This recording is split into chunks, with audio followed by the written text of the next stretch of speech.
semua, berjumpa lagi pada pertemuan kita yang kedua ini.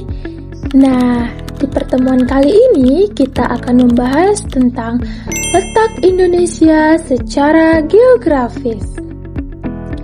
Nah, apa sih letak Indonesia secara geografis itu?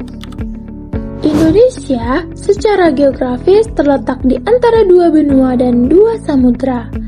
Dua benua yang mengapit Indonesia yaitu benua Asia dan benua Australia. Dua samudra yang mengapit Indonesia adalah Samudra Pasifik dan Samudra Hindia. Tidak menutup kemungkinan apabila letak Indonesia dapat berubah di masa depan karena hal ini bergantung pada aktivitas tektonisme. Lalu, bagaimana sih pengaruh letak Indonesia secara geografis terhadap iklim? Nah, Indonesia sendiri memiliki dua musim, yaitu musim penghujan dan musim kemarau. Kedua musim ini terjadi karena pengaruh angin muson barat laut dan angin muson tenggara. Angin muson barat membuat laut bersifat basah dan mengandung banyak uap air laut, sehingga mendatangkan musim hujan. Sedangkan angin muson tenggara bersifat kering, sehingga mendatangkan musim kemarau. Perubahan iklim juga berdampak terhadap peningkatan terjadinya bencana hidrometeorologi atau cuaca ekstrim. Berbagai upaya untuk mengatasi perubahan iklim melalui pengurangan emisi perlu dilakukan secara integrasi dari berbagai pihak. Upaya ini bertujuan meningkatkan warisan lingkungan yang baik untuk anak cucu kita di kemudian hari. Nah, sekarang kita akan masuk kepada pengaruh letak geografis Indonesia di persimpangan lalu lintas dunia. Indonesia berada pada jalur silang lalu lintas pelayaran dan perdagangan dunia. Jika dilihat dari segi historis, posisi silang tersebut berdampak pada kondisi sosial budaya bangsa Indonesia. Posisi silang tersebut memungkinkan masuknya pengaruh peradaban dan kebudayaan dari negara lain.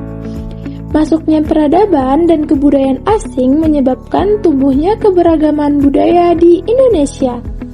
Jika dilihat dari segi ekonomis, posisi Indonesia dapat memberikan pengaruh besar dalam perekonomian dan kesejahteraan masyarakat.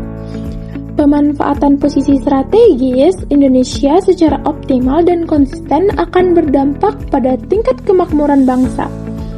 Posisi ekonomi yang strategis tersebut dapat mendorong Indonesia sebagai poros maritim dunia.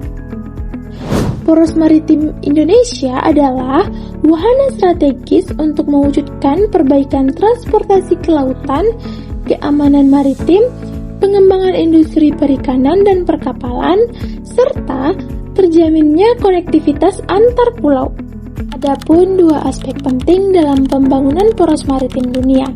Yang pertama, aspek komponen tata kelola yang baik untuk menentukan pengembangan aspek kemaritiman dan ekonomi kelautan dalam mewujudkan poros maritim Indonesia. Aspek ini meliputi sumber daya manusia, budaya bahari, iptek kelautan, kualitas kelautan, daya dukung lingkungan laut, pengawasan laut, penataan ruang laut, pengaturan alur laut, pertahanan dan keamanan laut. Kedua, aspek kemaritiman dan ekonomi kelautan dijadikan sebagai aspek keunggulan dan andalan dalam mencapai poros maritim dunia. Pembangunan dan pengembangan pada aspek ini meliputi tol laut, mineral dasar laut, sumber daya perikanan, migas lepas pantai, wisata bahari, dan industri maritim. Keuntungan letak Indonesia secara geografis. Yang pertama, berada di lintas perdagangan internasional. Indonesia terletak di jalur pelayaran dan perdagangan negara-negara di dunia. Posisi ini dilihat dari letak Indonesia yang berada di antara dua samudra dan dua benua yang menjadi tempat lalu lintas perdagangan internasional. Titik persilangan kegiatan perekonomian yang berada di Indonesia ini sebagai lokasi perdagangan negara berkembang dengan negara industri. Negara-negara ini seperti Eropa, Afrika, Asia dan RRC, Korea, dan Jepang. Keuntungan yang kedua, Indonesia menjadi negara agraris. Indonesia dilalui dua angin muson yang dipengaruhi oleh penguapan Samudra Pasifik dan Samudra Hindia. Benua Australia dan Asia yang dipisahkan garis ekuator mempengaruhi laju angin muson. Hal ini menyebabkan terbentuknya dua musim di Indonesia yang bergantian. Setiap 6 bulan sekali meliputi musim penghujan dan kemarau.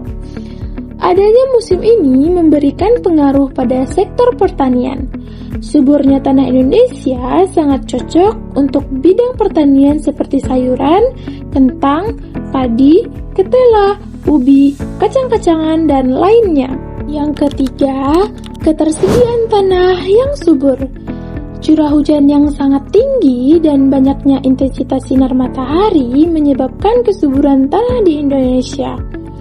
Posisi Indonesia pada cincin api Pasifik juga mendukung banyaknya material yang dikeluarkan dari aktivitas vulkanik sehingga menyebabkan tanah menjadi subur.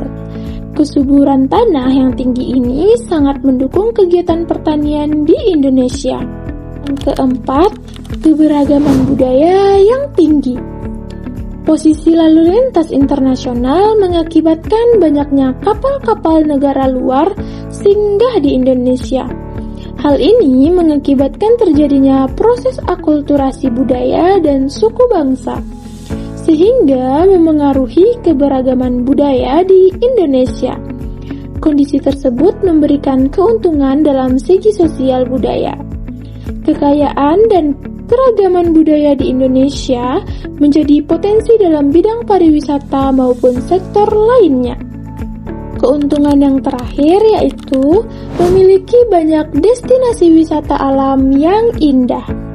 Indonesia memiliki banyak sekali objek wisata alam, mulai dari air terjun, gunung, sungai, hingga pantai.